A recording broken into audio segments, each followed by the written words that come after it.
Good morning students, welcome to our channel. Friends, हमने history का अपना पहला चैप्टर हमने फिनिश कर लिया है। आज बारी है हमारी उस चैप्टर के क्वेश्चन आंसर्स की। तो आइए जरा हम देख लेते हैं कि करके इसके टेक्सचुअल क्वेश्चंस कौन कौन से हैं और इसके आंसर्स क्या क्या हैं।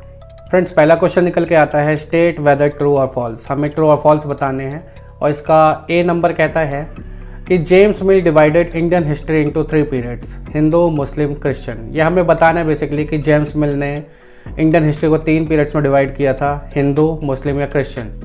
तो यहाँ का अगर हम आंसर देखें तो क्या होगा, देखिए बेसिकली जेम्स मिल ने 3 पीरियड्स किए थे ज़रूर, एक हिंदू एक मुस्लिम, लेकिन तीसरा क्रिश्चियन नहीं था, वो था ब्रिटिश। रीज़न बीइंग, अगर हम सीधे सीधे क्रिश्चियन बोल देते हैं तो क्रिश्चियन में बहुत सारी कंट्रीज आती हैं, लेकिन वो जो जेम्स मिल थे वो प्रॉपर स्कॉटलैंड के रहने वाले थे, वहाँ के एक बहुत अच्छे इकोनॉमिस्ट भी थे। तो उन्होंने इंडियन हिस्ट्री को 3 पीरियड में बांटा था, हिंदू, मुस्लिम और ब्रिटिश। तो पहला ऑप्शन जो है वो हमारा फॉल्स हो जाएगा, तो पहले का आंसर हम फॉल्स करेंगे। इसका बी क्वेश्चन कहता है official document help us understand what the people of the country think, कि ऑफिशियल डॉक्यूमेंट हमारी मदद करते हैं ये समझने में कि वहाँ पर उस देश के लोग क्या सोचते हैं। तो ये बात तो बिल्कुल ही रॉन्ग है, क्योंकि ऑफिशियल रिकॉर्ड ये नहीं बताते कि वो क्या सोचते हैं। ऑफिशियल रिकॉर्ड में ये पता चलता है कौन सी पॉलिसी आ रही है, किस लिए आ रही है, उससे क्या क्या इम्पैक्ट पड़ रहे हैं, बस उन सब चीज़ों के बारे में बात होती है। तो हमारा जो बी ऑप्शन है ये भी हमारा फॉल्स हो जाएगा। तो अब बढ़ते हैं इसका सी क्वेश्चन में। फर्स्ट का सी कहता है the British thought surveys were important for effective administration, कि ब्रिटिश सोचते थे कि जो सर्वेज हैं वो इम्पॉर्टेंट हैं इफेक्टिव एडमिनिस्ट्रेशन के लिए, यानी शासन चलाने के लिए बहुत ज़रूरी है। तो हाँ, ये बिल्कुल ठीक थे, क्योंकि अगर सर्वे ना होते तो ऑब्वियस सी बात है कि इनको शासन चलाने में थोड़ी बहुत तो परेशानी हो सकती थी। तो उनकी ऐसी थिंकिंग थी कि सर्वेज इंपॉर्टेंट होते हैं, तो हाँ ये इंपॉर्टेंट थे। आगे बढ़ने से पहले मैं अपने सभी व्यूअर्स को ध्यान दिला देना चाहता हूँ कि हम इस चैनल पर अपने 8th क्लास के सारे सिलेबस को कंप्लीट करेंगे। अभी हमने हिस्ट्री का पहला चैप्टर फिनिश किया है, जिसके क्वेश्चन आंसर्स हम कर रहे हैं। तो अगर आप चाहते हैं कि आपको सारी वीडियोज़ आपको इंपॉर्टेंट अपडेट्स के साथ मिलती रहें तो आप हमारे चैनल को प्लीज़ सब्सक्राइब कर लीजिए। यस, तो सेकंड क्वेश्चन हमारा कहता है what is the problem with the periodisation of Indian history that James mill offers, कि क्या समस्या है पीरियडाइजेशन में इंडियन हिस्ट्री के जो कि जेम्स मिल ने ऑफ़र की थी। यानी जेम्स मिल ने जो भी हमारा पीरियडाइज किया था, इंडियन हिस्ट्री को 3 पार्ट्स में बांटा था उसने, हिंदू, मुस्लिम और ब्रिटिश में, तो उसमें क्या क्या परेशानियाँ थी। तो देखिए इसका आंसर बहुत ही सिंपल सा है कि जेम्स मिल ने जब इसको बांटा था तो पहली बात, अगर आपने कह दिया कि हिंदू हिस्ट्री, तो इट मीन्स कि हिंदू हिस्ट्री में हिंदुओं के अलावा किसी और भी धर्म की हम कोई बातचीत ही नहीं करेंगे, या फिर वो जो जितने भी रिलीजन्स होंगे वो सारे रिलीजन्स जो हमारे होंगे वो बिल्कुल बेकार के होंगे, या फिर उनका इतनी वैल्यू नहीं होगी। तो ऐसा हमारे इंडिया में कभी भी नहीं हुआ था। अगर हमारे हिंदूज थे साथ में तो इस्लामिक लोग भी थे साथ में, तो उनके फेथ को भी उतनी वैल्यू दी जाती थी जितनी हिंदू को। तो इसे हम हिंदू में, या फिर अगर हम बात करें इस्लामिक की, तो जब इस्लामिक हमारे ऊपर शासन चल रहा था तो उस कंडीशन में भी ऐसा नहीं था कि बाकी जितने भी फेथ्स थे उनके बारे में कुछ नेगेटिव बातें चल रही थी, या फिर ऐसा भी नहीं था कि उस समय पर जितने भी हिंदू या जितने भी दूसरे धर्म के लोग थे वो लोग बिल्कुल ही दब चुके थे, क्योंकि उस समय पर छत्रपति शिवाजी, और अगर हम बात करते हैं अपनी महाराणा प्रताप, और अगर हम बात करते हैं बाजीराव पेशवा, ये सब लोग थे उस टाइम पर।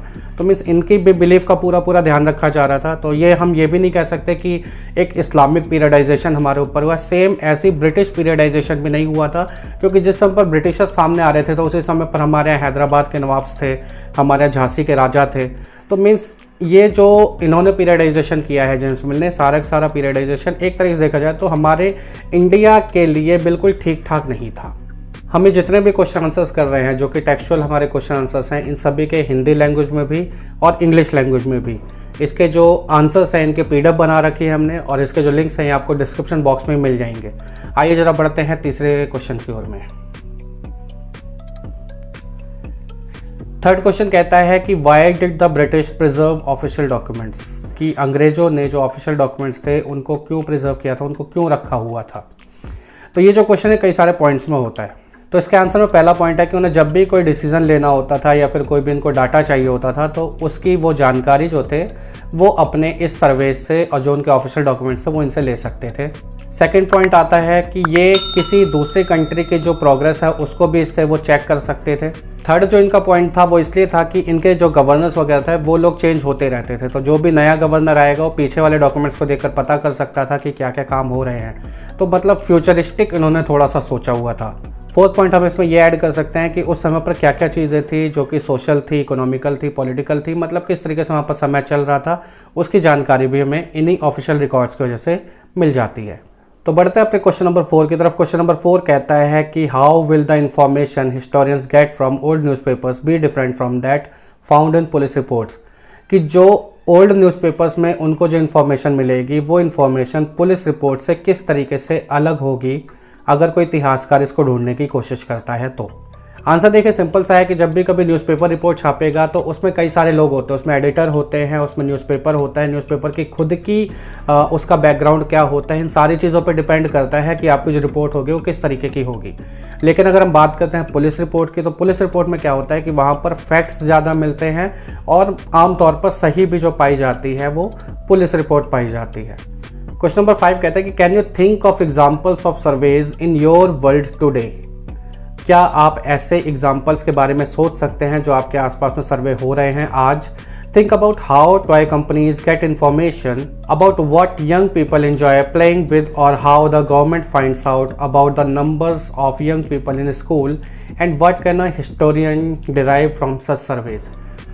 तो इन्होंने पूछा है कि क्या आप आज की दुनिया के सर्वेज के आप एग्जाम्पल्स दे सकते हैं, और ये बोला है कि सोच कर देखिए कि खिलौना कंपनी जो होती हैं, जो खिलौने बनाती हैं, किस तरीके से कौन सा खिलौना चलेगा, कौन सा खिलौना नहीं चलेगा, इसके बारे में वो कैसे सोच लेते हैं। और साथ ही साथ ये भी पूछा है कि सरकार को कैसे पता चलता है कि स्कूलों में बच्चों की संख्या कितनी है, और जो इतिहासकार होते हैं वो इन सर्वेक्षणों से क्या हासिल कर सकते हैं। तो इस क्वेश्चन का आंसर भी देखिए बहुत ही सिंपल सा है। सबसे पहली वाली चीज़ आ जाती है कि ये जितने भी सर्वेज होंगे सारे के सारे या तो गवर्नमेंट कंपनीज कर रही होगी या फिर प्राइवेट कंपनीज कर रही होगी। नंबर 1 पॉइंट ये है। सेकंड पॉइंट क्या है कि सर्वे किस तरीके से होते हैं, ये इनकम बेस्ड हो सकते हैं आपके, ये राशन बेस्ड हो सकते हैं, ये सेंसस बेस्ड हो सकते हैं, मीन्स कितनी जनगणना है, कितनी आय है, कितना रोजगार है, इन सब चीज़ों के ऊपर में आपके सर्वेज होते हैं। थर्ड पॉइंट कहता है कि ये जो सर्वे होंगे मैनुअल भी हो सकते हैं और टेक्नोलॉजी बेस्ड भी हो सकते हैं, मीन्स इसको घर घर जाकर भी इनको किया जा सकता है। और साथ ही साथ जैसा कि आप सभी जानते हैं आजकल डिजिटल मीडिया का ज़माना है, सोशल मीडिया पे हम लोग पढ़ाई कर पा रहे हैं, तो क्या सोशल मीडिया पे हमें ऐसा सर्वे नहीं पता चल पाएंगे कि कौन से व्यक्ति को क्या चीज़ पसंद है। ऑब्वियस ही बात है, जब वो कोई गूगल सर्च करता है तो गूगल पर वो चीज़ जो सर्च कर रहा होगा लगभग वही चीज़ उसका इंटरेस्ट होगी बेसिकली। तो इस चीज़ को थोड़ा ध्यान में रखकर कंपनीज इन सर्वेस को भी एज्यूम कर लेती हैं। ये जो सर्वे होते हैं आपके घरों में, दुकानों में, स्कूलों में और मॉल्स वगैरह में, मतलब हर जगह आपके सर्वे हो सकते हैं। इसका नेक्स्ट पॉइंट हमारा हो सकता है कि पॉलिटिकल, सोशल और इकोनॉमिकल तीनों तरीके के डाटा हमें यहाँ से मिल जाएगा और हमें इसके बारे में काफ़ी सारी जानकारी मिल सकती है। तो फ्रेंड्स ये था हमारा हिस्ट्री का 8th क्लास का पहला चैप्टर, कैसे, कब और कहाँ। अब हम नेक्स्ट चैप्टर में मिलेंगे आपसे, व्यापार से साम्राज्य तक। तो दोस्तों अगर आपने इस चैनल को सब्सक्राइब नहीं किया है तो इसे सब्सक्राइब कर लीजिए, क्योंकि बहुत ही इंटरेस्टिंग तरीके से आपको यहाँ पर पढ़ाया जाएगा, आपको यहाँ पर समझाया जाएगा पूरे चैप्टर के बारे में। हम यहाँ पर सबसे पहले चैप्टर को रीड करते हैं, उसके मतलब को समझकर बाद में फिर हम उसके टेक्स्ट बुक के क्वेश्चन आंसर्स को भी कर लेते हैं। तो फ्रेंड्स मिलते हैं आपसे नेक्स्ट वीडियो में, तब तक के लिए बाय बाय।